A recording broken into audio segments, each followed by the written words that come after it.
Well, Ali and Maxi, thank you, Mr. Chair. Nindalawan is Stephen Ganesh, Egian. For those who cannot speak my language, I just introduce myself as my name is Stephen Ganesh. I am a member of the Nagawaganek Eelground First Nation. I'm Director of Forestry and Natural Resources, Mi'kmaq Tplu'taqnn Inc., or MTI. Mi'kmaq Tplu'taqnn means Mi'kmaq People's Law, or how we govern ourselves. We are a non-profit organization whose members are the 9 Mi'kmaq communities in New Brunswick, and we represent 8 of the 9 Mi'kmaq communities on consultation matters in what is present-day called New Brunswick. Excuse me. Need the mic here. To the presenter, I have to ask you to wear your mask. We still have the rule in the anywhere in the Legislative Assembly, including the chamber. Sorry about that, but I had to remind you. Sorry about that, Chair. No one informed me I had to keep it on. It's just that it's hard for me to speak through this. I fog up bad and I can't see my notes. And I'm sure we all have that problem. Yes. I do have both of my vaccinations and everything, so if everybody wants to see safe. So anyway, when we normally sit down and introduce ourselves in any group, we normally recognize the territory we're sitting in. And of course, we're in the Tplu'taqnn territory, which is part of the Wabanaki Confederacy. 4 tribes are part of the Wabanaki Confederacy. Of course, is the Maliseet First Nations, the Mi'kmaq First Nations, the Tplu'taqnn First Nations, and of course, one that the province of New Brunswick truly seemed to have forgotten is the Penobscots. I received my education from UNB, UBC, and NBCC.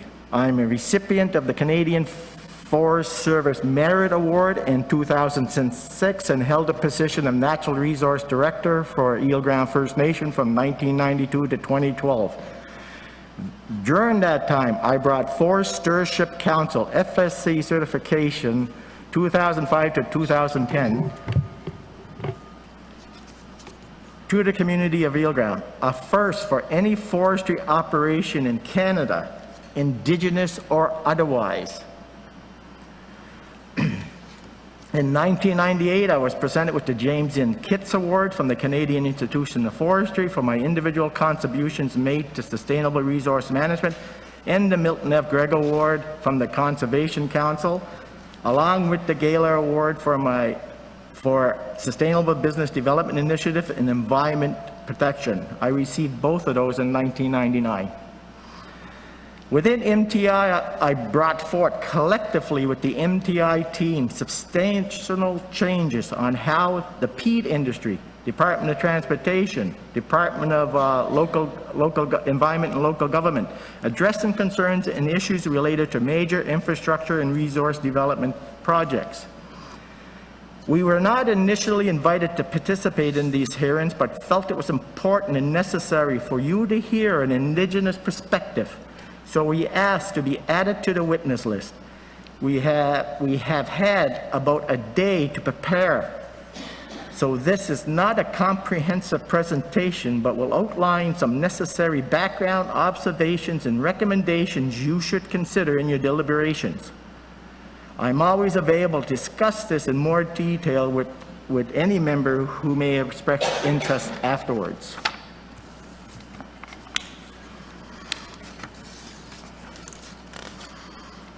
I'm first going to talk about basic backgrounds on treaty rights. New Brunswick is an unceded, unsurrendered territory of the Mi'kmaq, Wolastoq, and the Tplu'taqnn people, historically known as the Wabanaki Confederacy. So when we talk about Wabanaki, or we talk about forest or the natural environment, it's the Wabanaki forest. It's not the Acadian forest. It's the Wabanaki forest. The Mi'kmaq are signatories to covenant change of peace and friendship treaties which were signed with the British Crown. The peace and friendship treaties are not treaties of surrender. Our ancestors negotiated treaties in which they were promised they would be allowed to continue to hunt, fish, and gather as we have for thousands of years, and to trade in these goods. Signing these agreements were intended to bring peaceful relationships between our peoples and yours.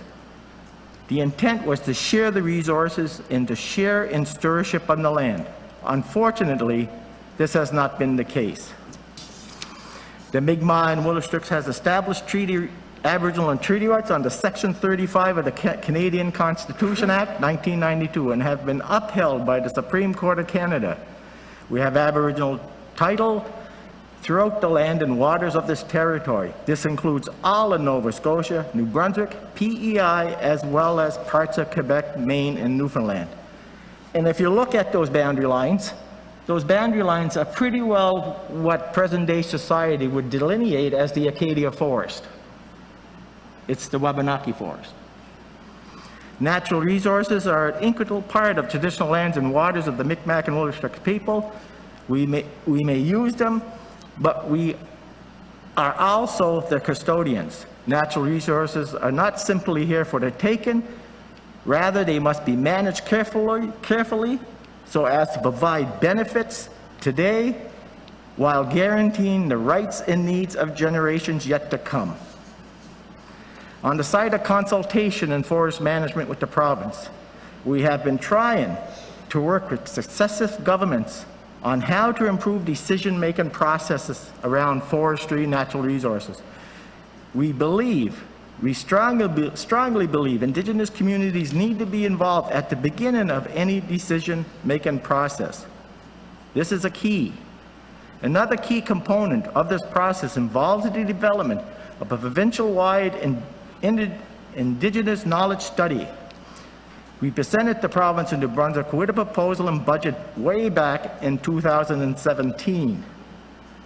A provincial-wide IK study would actually help inform government and proponents on the areas that are significant for our communities and insist in land use planning around forestry and natural resources. We have never formally received a response to that proposal. When it comes to forest management plans, we have long expressed our concerns in the development. Our communities has often become an afterthought. We have long argued the more consideration is given to industry when it comes to forest management than to the actual health of the forest. Concerns about deforestation or by insects and pests like the spruce budworm is nothing compared how the forestries are harvested as far as we see it. We are using the land and water in this province to exercise our rights and hunt and gather. Spraying of these certain sprays have directly affected our medicines, food supply, and therefore the health of our community members. Now on the topic of spraying. We have expressed concerns over the use of herbicides and glyphosate spraying in this province. Not only does the spraying affect the lands, but we know that aerial spraying and runoff also affects the water. In recent years, glyphosate use in forest management has become a concern by many citizens of New Brunswick, and of course our environmental groups such as Stop Spraying and of course the Conservation Council of New Brunswick. Both groups have advocated for the discontinuation of this practice. For the Mi'kmaq, we strive to protect our traditional foods, medicine, plants, and animals. We have raised concerns on its uses and also the presence of heavy metals and cadmium found in the hearts and liver of moose. Not too far in the past, these organs, hearts and liver of the moose, were considered a delicacy for the Mi'kmaq. Today, our communities are fearful of eating these once highly sought-after food items due to the contamination of heavy metals and possible uses of herbicides and pesticides. We admit Mi'kmaq Tplu'taqnn community members have little scientific understanding about herbicides, insecticides, pesticides, biological agents, heavy metal, and other contaminants being used in land management practices. However, we do not or have not been given the equal opportunity in order to work with science or develop third-party independent systems to justify the use of these agents within our traditional territory. We are really engaged from the forefront, nor do we receive adequate funding to effectively participate. Mi'kmaq Indigenous knowledge does, however, understand the importance of maintaining balance between all beings of Mother, the Earth. We all turn to science to find the answer. However, it was science that brought forth past herbicides like DDT and Agent Orange worldwide to push to ban glyphosate happens, which is happening, which is no different than how these two herbicides I mentioned above went. Does anyone really know where glyphosate was first discovered and used? And I'm sure we all know around this table, but does the public know as a whole that glyphosate was first discovered as a descaler to remove calcium in heavy water deposits from boilers within the industry? And it was accidentally dumped in a field where it killed all the grass, and all of a sudden, a year later, it was patented as a herbicide. We're also concerned with the potential of conflict of interest by the funders of glyphosate research by industry. The Yellow Machine is a known advocate of the New Brunswick glyphosate spray program.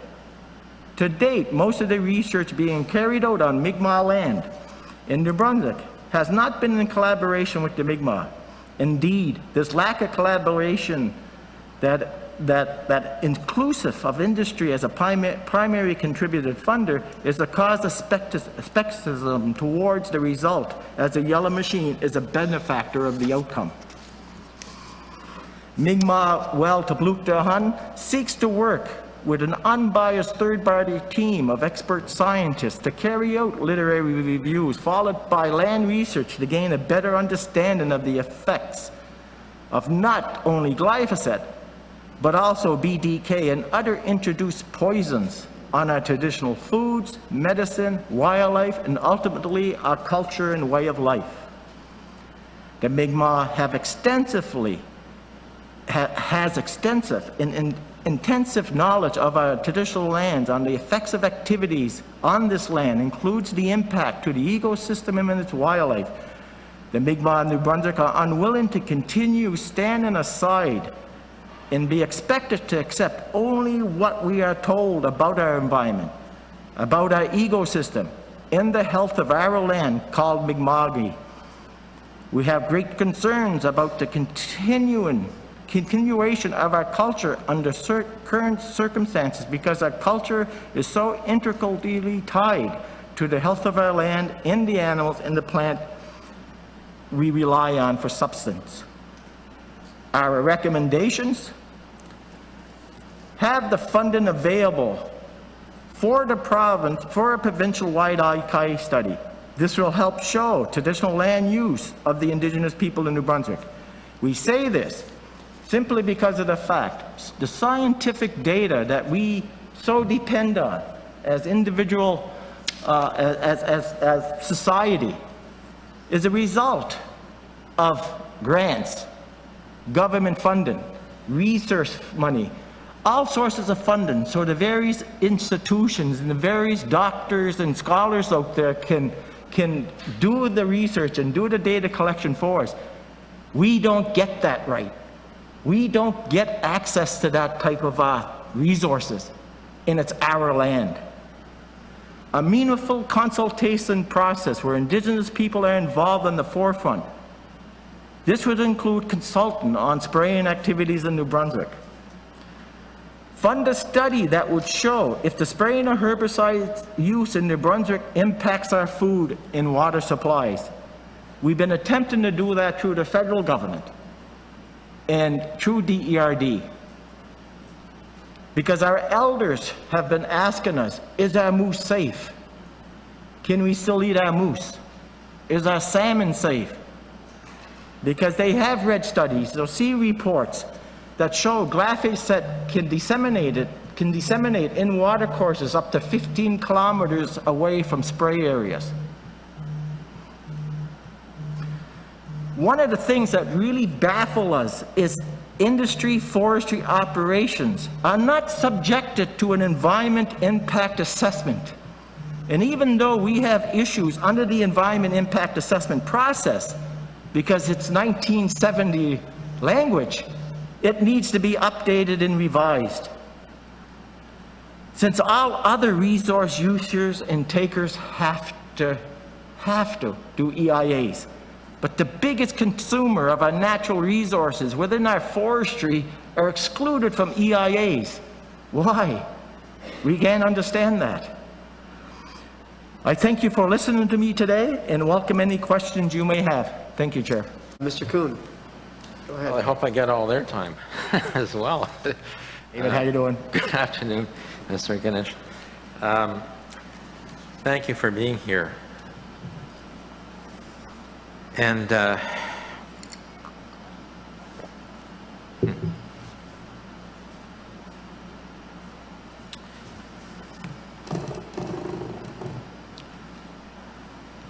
it's hard seeing you here for some reason. Pardon, David? It's difficult seeing you here, Mr. Ask me Ganesh, anything, today. David. I You know what I'm like. I want to start with acknowledging the hurt and pain of the unmarked grave discoveries in Thank you. BC, Allow me. Saskatchewan. What's sad about that, and I'm only making a brief comment on this, what's sad about that, we live in the greatest country in the world, and if this country just followed its own laws, it would astonish First Nations simply because of the fact if any unmarked grave is found in this country, it's first treated as a homicide or a criminal aspect because there's no statute of limitation on such incidents. And, you know, it's amazing why the country won't pursue it in that manner until proven otherwise. We know the history. We know the history of First Nations and colonialism in the country. But yet, it just saddens me that poor children, you know, if you don't like, if this country don't like who I am as a Mi'kmaq person, come and attack me as an adult. Leave the babies and leave the children alone in any society. It's really hard to come here and speak today because of that, because that's on the back of my mind all the time. Because I experienced it with respect to loss of young life. And so it hurts when you see this all happening and done in such a manner that just disgusts me to say I'm part of this country, to be honest with you. That's why Oh, last sorry night about in Fredericton, it was so remarkable. The chief of the Wolastoqey Grand Council and elders and grandmothers held some ceremonies and invited members of the non-Indigenous community, even now, to participate. Yes, the good thing about it, you see the good in all people, regardless of past activities. You see the good in all people, regardless of their background, and that's good to see. And it does show what our elders, what we've been saying under the Truth and Requisition report, what we've been saying on a lot of the reports. And you know, New Brunswick did a lot of reports too, and they're sitting collecting dust. But a lot of the stuff we have said has been the truth. And you know, the truth always prevails. It takes time sometimes to understand why things happen the way they happen. But I hope that the good people of this country, the good people within the legislation system, the good people within the government, within industry and all that, realize that it's time to, you know, learn from the past, move forward from the past, and let's make things better for what I would like to say before I leave this earth, that this is the greatest country in the world. This is one of the greatest provinces. I hope we get to that point where we can say that again. But right now, First Nations, I don't think will. So one of the last parts of the ceremonies last night was to feed everyone with a little bit of blueberry, or bearberry, as it's called sometimes. And it made me think of today about what we're talking about. And I'd ask the federal regulators whether they look at the impacts of berries absorbing glyphosate on animals that eat it, or other people who eat that as wild food. And they don't actually look at that. They look at livestock and see whether it has an impact, but not on wild species. So that was interesting. And it also made me think about the impacts on wild foods, but also on medicines, as you mentioned. And certainly I have no idea what kind of impact on medicines is happening, but we know that they all have their own habitats, and we know that those habitats are significantly changing as a result of the forest management model that's been applied in New Brunswick for some time. So let me ask you this. We're talking about glyphosate spraying on Crown lands, and yet those lands were never ceded or conquered in any way and are governed by the treaties that were signed. So it seems to me First Nations should be part of the management process directly in terms of decision making. It only makes logical sense.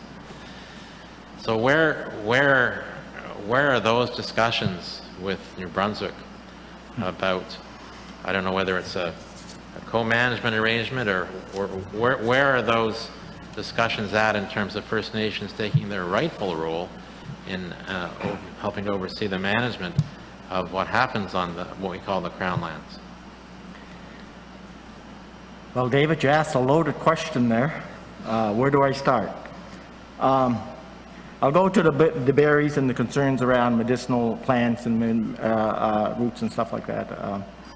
Like I said in this presentation, Mi'kmaq Welltail, we're not scientists. We don't have access to the scientific world as Western science does. And when we ask questions from the research people out there, we respect them simply because they earn that right for the respect. But then we find out they're funded, or part of their funding is coming from the industry or the sector of the forest management system that is a benefactor. And we can't understand that. To us, that's a total conflict of interest. And I have a good relationship with Dr. Kevin Percy, who worked with First Nations out west on blueberry fields and the effect of the oil sands. And they found the closer to the oil sand development, the more contaminants were present in berries, or present on berries, like the dust, and the dust would, crumble everything up. And so the berries were not harvestable, or they would not reach full growth. They'd be all crumpled or dried out because there'd be a dust layer on top of them that would act like a greenhouse and just ruin the berry. I tried to, like I said, we only had a day and a half to prepare this, and I recall reading a study there the other day maybe about a week ago, and for some reason I can't locate it. I don't know who did it, but it came from out west. And the study was related to the stay-in power, or the half-life, or the amount of time glyphosate stays in the environment. And of course it relates to a lot of contributing factors around weather conditions, hot versus rain condition, moist, and everything. And at the end of that study, they recommended within the glyphosate spray area, do not eat the berries, the blueberries. The spray was present a lot longer than what was originally anticipated. The half-life was 28 days versus 14 days or something like that. But what was astonishing, the amount of glyphosate that stayed in the root systems of various plants were up to 12 months. And it's just preliminary research. But this is what First Nations are asking. First Nations are asking to carry out studies within their organizations with the scientists, third-party interest. And we have identified people within the University of Guelph, for instance. One of the fellows that were going to be involved in that moose, the health of our moose meat back there in 2019, which we still never got any word or reply from, and we're only asking for that time for our $100,000 to do that study. And it would have brought in 3 key researchers. It would have brought in Dr. Ryan Poser from the University of Guelph, who, if anybody's talking about glyphosate, is a renowned glyphosate research expert that works with glyphosate in aquatics, like water environments. But he was very willing to work with us with respect to sampling moose that was harvested by our people, in samples of the moose collected from Eagle Bar First Nation right down to Dorchester, we're asking our hunters and our harvesters to let us know when you harvested a moose in your community, and we would go down and take a brain sample and a liver sample along with a muscle sample. And we were in contact, direct contact and partnership with Dr. Christopher Edge up here at Natural Resource Canada in order to make sure all the logistics and all the aspects of collecting that sample was done as soon as the moose was harvested and preserved for best results. We still haven't got word on that proposal, and that was 3 years after we'd done it. Now, my hats, I do contribute a little bit of this to the, Department of Energy and Natural Resources, because at least they were going to provide us with the glyphosate spray maps, so we can correlate where the moose was harvested. Is it close to an area that was recently sprayed? We can make that correlation. But our elders are so concerned about their food. We're already susceptible to so many introduced diseases and infections in our community. Diabetes is rampant in our community simply because the change of our diet from, being of a hunter-gatherer type society versus corralled like cattle on reservations and force-fed. Because that's how we see reservations. Like society as a whole looks at reservations today because they don't understand the history as our original communities? No. That was the last step. Even before Canada was formed, is when you had New Brunswick, Nova Scotia, Upper and Lower Canada, was to get control. Even though we had treaties, get control, get the Indians corralled, get them in their reservations so we can keep whittling out their land. And we're dealing with so much contamination, it's unbelievable. Right now, like Eel Ground, for instance, the community I come from, even the original set-aside for that reservation was just belittled by the Europeans. The Davidson Grant, which gave a lumber tycoon at the time in Eel Ground, historically, a large tract of where the former repat mill is sitting now. Well, the Eel Ground First Nation finally just got recognition concerning that claim. But who wants that contaminated land? Who? Who in their right mind will take that big piece of contaminated land? But now, and we said this, First Nations always said this, industry will come and go, but who is left with the mess to clean up? And this worries about our traditional lands. All right, thank you.